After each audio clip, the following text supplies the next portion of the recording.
up next, we have John. And John is in two roles. He's CEO of Applicita and also a co-founder of 4RD. And John is a seasoned, serious IoT expert doing really interesting projects in emerging economies. And so, yeah, I think this is going to be a great talk. So welcome, John, and you've got the floor. Thanks, Brian. So apologies for the tablet. I'm want a lot to pack in, and I don't want to forget anything. So it's got my notes on it in terms of what I want to get through. So let me find my blipper. Okay, so yeah, thanks for having me. And we're unlocking new possibilities in developing an economy using Meadow. So what does that mean?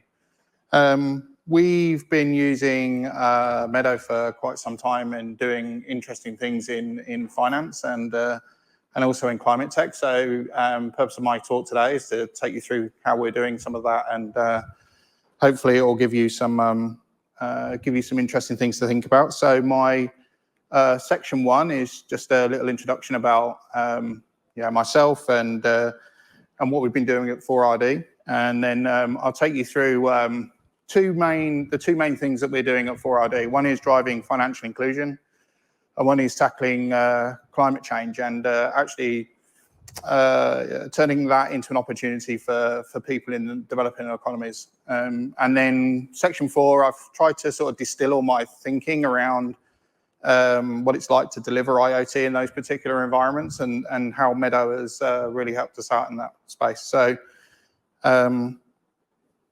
my introduction, yes. So this is me. So my name's John Cattenhorn. I'm from the UK. I'm a child of the 8-bit era, so I'm kind of in that place now where I'm a good deal older than most of the people I work with, which is obviously interesting. I've been programming computers since 1985, which is obviously quite a long time, and yeah, really, I knew from pretty much that day that I knew what I was going to do for a living. So yeah, I've been fascinated by that ever since. I founded Applicita in 2012, really about the time that I'd heard of this thing called Red Dog that then became the cloud and Azure, and I sort of saw that as the apex time to create Applicita, which is a Microsoft first, but not Microsoft only software and technology company. And then I got involved in IoT in 2015 through an opportunity through Applicita and Microsoft to go help a company in East Africa who was building like innovative IoT. So I was sort of quite late to the IoT party, and certainly some of the people I've met with you today. I was the ex-CTO of M-Copa in East Africa, so as part of that engagement, I took on that role to help them sort of move through a period of growth, and that's when I got really deep into like firmware and how difficult it was to work on the firmware side of things. And then I co-founded 4RDigital in 2020. In fact, it was about 3 days after the UK went into lockdown for COVID, so like spectacularly poor timing, really. I've co-founded that business with Dr. Nick Hughes, who's an MBE as well, and he pioneered digital financing and payment systems in Africa. So he built something called M-Pesa and spent a lot of time innovating in finance and technology in developing economies. So I have this sort of funny story about Meadow Kickstarter. So I've always been a big Kickstarter fan. I was sort of flicking through Kickstarter whilst I was walking up the stairs to the gym, and I come across Meadow, and I got to the top of the stairs, and I just literally turned around and walked back down the stairs and phoned our CFO and said, "Hey, we need to back this project on Kickstarter, and I can't remember how much it was. I think it was like $6,000 or $7,000 or something." And I said, "I think history's been made today," and I still feel like that today. That literally, from that day forward, I was like, "This is what I needed." You know, I needed this, like, you know, many years ago when I'd started to do this work, and you know, we've been passionate about Meadow, and I focus mostly on the future. So whilst the Bryans and Adrian and lots of the other team were sort of grinding away on the super difficult chart, I was thinking about, okay, what do we do when we get to release 1? How do I help the world understand about Meadow and its capability, and how do I take this to market through our customer base? So my focus has been kind of from a commercial sales engineering perspective, mostly in Meadow. And it's part of our wider .NET Everywhere strategy. So Applicita and its associate company, 4RD, has really been about how can we simplify the process of developing software so that we can focus on innovation from a business perspective. And one of those key ways of doing that was to shrink the skills requirement that we needed in order to deliver solutions. So we picked .NET as what we call .NET Everywhere. So we do infrastructure through .NET, we do client development, we do backend development, and we do IoT through .NET. And that's so Meadow fills a key strategy of that. Okay, so just move this on a little bit. Driving financial inclusion. So what's financial inclusion? So that's really giving people the ability of individuals and businesses to access financial services and products. Certainly South America, most of Africa, and good chunks of Asia, there are huge populations of people that are unbanked. They don't have a bank account, they have no access to banking facilities, and that puts them at a disadvantage in terms of access to credit or capital investment, liquidity. Makes it incredibly difficult for them to create businesses. Particularly in Africa, which is the one that I know the best. There's a lot of innovation been done there using technology and financial inclusion, because they didn't have the legacy of having these systems before. They had mobile money a long time before any of us in the developed world, and they were looking for innovative ways to measure credit or measure risk. There's always been a desire to give these facilities to these economies, but in a way that they could manage the risk. And as the countries were sort of developing and their market forces are developing, how to keep pace with that and to help to encourage it. One of the things that we've built in 4RD is called Canvas. So Canvas is the sort of backbone of what we're going to talk about today, which we call activity-based credit. So if you've heard of first principles thinking, or you sort of follow any of that kind of methodology, we kind of looked at the things we'd done in MCOPA, and whether that was like pay-go, paying for things as you use them, or being paid to do particular activities. We kind of boiled it down to 3 things, which was people, payments, and activity. And we built a platform that would underpin lots of the different sort of innovations we wanted to use in 4RD. And so that's really how we used financial inclusion. So one of the things that a couple of examples of how we've done this is, and where it interfaces with Meadow, is our pay-go solar water pump system. So in this particular scenario, a farmer, say in Kenya, would make a small deposit for a solar water pump. So solar technology and solar pumps and stuff are still materially slightly more expensive than their diesel counterparts. So again, when you're making capital investment as a farmer, it's more difficult for you to make those choices, because if the device is more expensive, then you're always going to be tempted to go towards the cheaper unit. So what they do is they pay a small deposit, and in return they get the stuff on the left-hand side here, which is consists of a solar pump, a pump, a solar panel, a battery, and a control unit. And in this case, the control unit is Meadow. So how this process works is, when the farmer needs to use it, they'll make a small payment using the payment system, and we'll send a signal out through currently through the mobile phone. So because we were waiting for GSM, we have an app that basically proxies the instruction off of the device into the pump, and then the pump will then turn on or turn off, depending on whether they've got the correct balance. The pump will run for a period of time, either measured as defined by runtime, or we've got some flow sensors out there, so we've got some other pumps that are doing by volume. And all of this information is being sent to our backend canvas. We deploy that in Azure. So we're feeding that stuff in through IoT Hub, which then drops into Event Hub, gets processed by some stuff that we're looking for in terms of like usage profiling and payments and some anti-fraud measures. And then we've got sort of analytics on the right hand side there, where we're looking at doing some machine learning and like some Power BI. So what was really useful for us is that all of these stack is like C#. So when I did a similar system before, we had like at least 4 or 5 different skill sets in the mix, and with here we're C# end to end. So it's like greatly simplified. We've got an incredibly small team building quite a complex system, and they're doing that by having like a common skill sets really that they can all rely on. So that's the solar water pump solution that we've done.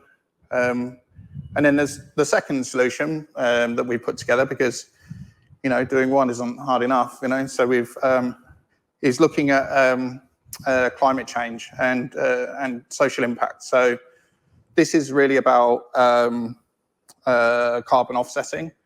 So one of the levers that we're having to use globally at the moment is carbon offsetting to help companies that make commitments to reduce their carbon footprint. They effectively go out into the marketplace and they buy themselves credits. And we're using that sort of financial lever to try and drive behavioral change. So don't misunderstand me. I don't think this is, we have to have like carbon reduction at some point.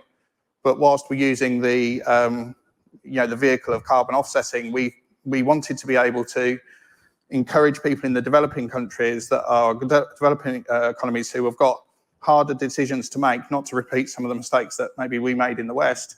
And how can we help them do that? Can we turn this into an opportunity? So we kind of like looked at a solution where, for doing the right thing in terms of like, a lot of the work that was going on in Asia and in Africa, they were getting no credit at all for any of this carbon offset because it's too small for traditional methodology to measure it. That's been designed really for very large, hydro projects or wind farms and stuff like that. So how did Meadow help us with this? So it again sits on top of Cavex because it's really sort of focused on activities, but it's working slightly in reverse. So in this particular case, we've got this was to do with clean cooking. So in this particular project, which was based in Kenya, there was a project to displace charcoal being used in the home and replacing it with a EPG, which stands for electric pressure cooker.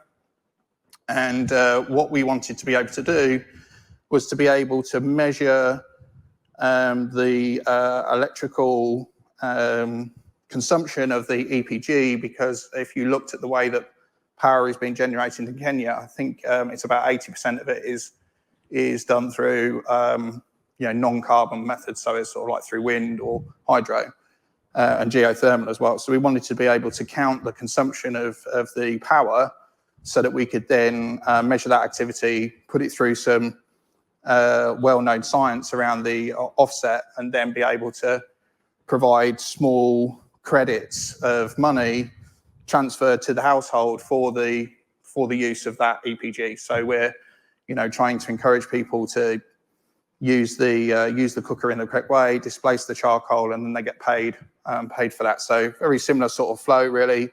The electrical device gets plugged into the smart outlet, which is the current's been measured by Meadow.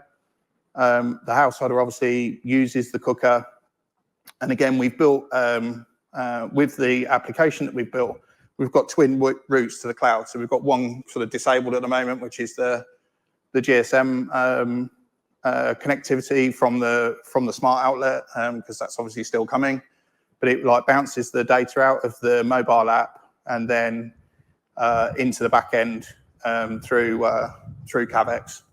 And we then bundle up that carbon. So, you're getting probably a few grams a day, and then we have a bundling process that sort of consolidates that work into a kilo and then gets placed in a marketplace. And we've got quite a few energy companies and other blue chip companies that are sort of looking in the marketplace and then purchasing that bundle. And then what we're able to do, which is really powerful, is we can like take that, we can burst open that sort of kilo of carbon, and we can go back to every single activity that made up that piece of carbon. So, we can actually sort of be very transparent about the value that's being created by that sort of kilo of carbon, and that improves the market value of that particular piece of carbon, and that's all being driven through Meadow. It's a pilot at the moment, but there's tremendous kind of pressure, I suppose you'd want to call it, nice pressure, to be able to scale this out, and because it's just like an outlet, it's literally sort of mains driven. The application across multiple different regions. It's just a case of us changing the faceplate of the plug so that we can go from Kenya, which uses the same plug as the UK. We can put like a European plug on it, or we can put a US plug on it, or whatever. Take it to South America, it would still work. We just have some calibration that goes on in the back end that helps us measure, convert the CCOE to carbon credits. So what have the IoT challenges been in developing economies? So there are some particular additional challenges, if you like, to sort of doing IoT delivery in developing economies, which makes for some interesting thoughts. So there's obviously a lack of infrastructure, and by infrastructure I really mean communications infrastructure here. So most of the connectivity options available to you, certainly in East Africa, is still like limited to 2G. They pretty much skip 3G, and then they've got like some 4G, and they've got some 5G now. But we always tend to work on the basis of 2G as being the kind of baseline that we work to, and that makes us think about, along with the second one, which is the high cost of mobile data there compared to like salaries and stuff, is we're super sensitive to like payload sizes. So we do a lot of work around JSON documents with like single letter property names and compression, and just like every single thing we can come up with in order to sort of make that as efficient as possible. And it's not something that we in the sort of developed world think too much about now. And we really spend a lot of time on that. And limited local expertise. So, we talked this morning about how difficult it is to find skills in the developed world for, embedded technology. Well, that is just magnified in these markets. And we find that we try really hard to bring resources in from like the local markets that these things are deployed into, because nobody knows their own, the country and the nuances of how those countries operate, than local individuals. So we've got developers in Kenya, we've got developers in South Africa, and we'll continue to roll that out. But if you imagine the pool of people that are available that have had the opportunity to learn that, is really small. So Microsoft have quite recently, I think a couple of years ago, built a big place in Nairobi, which is in Kenya. They put quite a big investment into the local university there, and there's a good stream of engineers, young talent coming out of that, and that's really helped a lot in that particular country. But there's a lot more work to do. Environmental challenges. So depending on where you are in the world, like certainly in Africa, obviously the basic temperatures are very quite warmer than we're used to in Europe. Certainly where I live in the UK.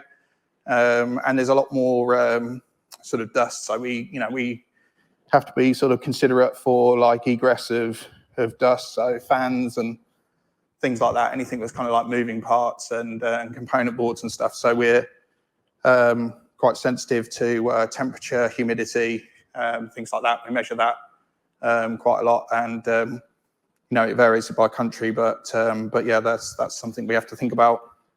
Security concerns. So when I was at MCOPA, I was absolutely stunned at the ingenuity of people and how they could get around some of the ways that our systems were secured in terms of making the devices run when they haven't made payments, and there's a small minority of people, but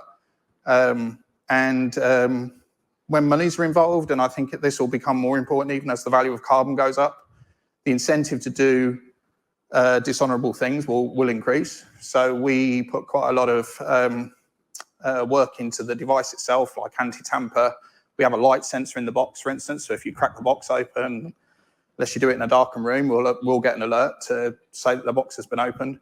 And we do also some after-the-fact kind of detection of activity versus payment profiles and stuff, and we look for unusual behavior in the data that's coming back from the sensors. But for instance, if we had an example where somebody put one of these things in a lead box to stop it talking to the GSM network, and that made us redesign the way that we did the firmware to manage like real-time clocks. So we put like a heartbeat mechanism into the device that meant that if it didn't phone home in a period of time, it would assume that it was off the network and it would like switch itself off. So definitely security, not just as what we've talked today in terms of cryptography and signing packets and everything else, but physical security and the cost of like components out in the field. If a solar panel is worth $60 and you only own $60, in a month, then don't be surprised when those panels go missing. That's kind of the reality of working in this space. So what are the benefits that we've seen in Meadow? And some of this is has been talked about many times before, but it is true from the delivery, and we've been working seriously with it for over a year now. Is the greater productivity. When I compare the size of the firmware team that I had at MCOPA was about 16 engineers. We're doing the same work or more with like one engineer. When you look at testing, and when you look at the development cycle, and you look at the iteration cycle that we're now getting, and this is even without some of the work that we've seen today in like Meadow Windows, right? This is like still deploying to F7s, and we're still getting we built our own little framework so we could like test some stuff in consoles, and then get all the basic logic working, and then put it back on the Meadow. We won't have to do any of that come when Meadow Windows comes. So I'm really excited about that. More reliable device outcomes. The technical struggle of deploying reliable C code onto embedded devices can't really be understated. You have to be so precise and so detailed, particularly with memory usage. I mean, again, when we were trying to solve some stability issues with the MCOPA devices, we were using graph paper where every square was like a allocation of memory, and we were literally walking through, like drawing out what the memory looked like so that we could see if there was any like overwrites. And we would find like, oh dear, this engineer has overwritten that person's memory allocation, and we were like giving addresses to engineers and saying, right, you've got this bit, you've got this bit, you've got this bit. Meadow, you just do it and the GC sorts it out. It's just much easier to write reliable code, and the level of skill and kind of like attention you have to pay is ultimately much less. It's a much easier skill set to find. So obviously, teaching people .NET and finding people that are .NET, it's still difficult, but it's orders of magnitude easier than finding somebody who knows, C or C++. Easier to bring people on, easier to people to cross boundaries, across teams. And what we do is we have engineers that are not specialists, but they've got a particular bent towards like Meadow, or they've got a particular bent towards the back end. But if that guy's off, or we need somebody to like look at a pull request, to make sure that we've not made any obvious errors, the whole team can contribute in that way. If somebody was off for an extended period of time, it would be very easy for us just to take one of the other engineers and say, hey, can you pick up this stuff? So like flexibility from a team management perspective is really good. And then when you look at what's coming in Meadow Cloud and the platform as a service there, I have this sort of story with Ncaper where we, made this small error with our bootloader, which meant that we were at quite significant volumes. We ended up, potentially bricking devices, and it was because of a mistake we made in a bug we had in the bootloader, and it was a big operational exercise for the entire company to correct that problem. So we had to organise service centres. We had to persuade people to bring their devices in, and like take them to a service centre. We had to issue USB keys. We had to, to just fix this one thing with our OTA bootloader was a big deal and cost the company a lot of money and a lot of brain power, to coordinate all of that. So being able to rely on Wilderness and smart guys they've got there means that OTA is just like happens.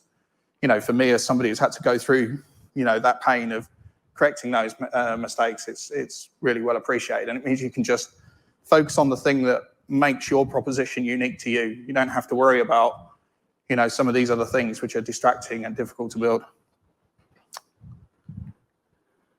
Yeah, thanks. If there's any questions or comments, or if you want to ask me more details about what we've done or lessons that we've learned, then this is my email address. But I'm here all day. I'll be here tomorrow. So yeah, feel free to come and grab me or ask me questions. I have a question. Okay. So with the carbon credits, so what's happening is companies are offsetting their own carbon usage to buy credits then? Yeah. So basically, what they're doing is, and they're really interested in. We organise the things by project. So, for instance, one of the projects that we've got coming online soon is to do with hydro, like mini hydroelectric things that sit in streams, and they sort of generate electricity from that point of view. And we've got a water company in the UK that's like super interested in buying the carbon from that project because it aligns with their own company as well. So yeah, what they do is in the marketplace people can filter by how the carbon was generated. They can we could give them literally down to like individual bundles of carbon. We can kind of get them to sort of click on that. And unfortunately, in the market at the moment, there's been, as often there is the case, there's a lot of what they call greenwash around. So people double counting for like carbon offsets and some other different like practices, which is giving the whole sort of industry a bit of a sort of bad name. So one of the things that we were trying to do here with like connected devices is like we can take you back to the individual activity that like literally it could have been a EV vehicle doing last mile delivery. It could have been a cook stove. It could have been a water pump. It could have been. We can take you right back to that activity, and that's powered by Meadow and turning the sort of physical activity into an electronic record. And being able to sort of, we basically like sign those individual bundles, and then they're retired at the point that we sell them, so they can't be sold again. So yeah, it's pretty cool. Okay, thanks very much.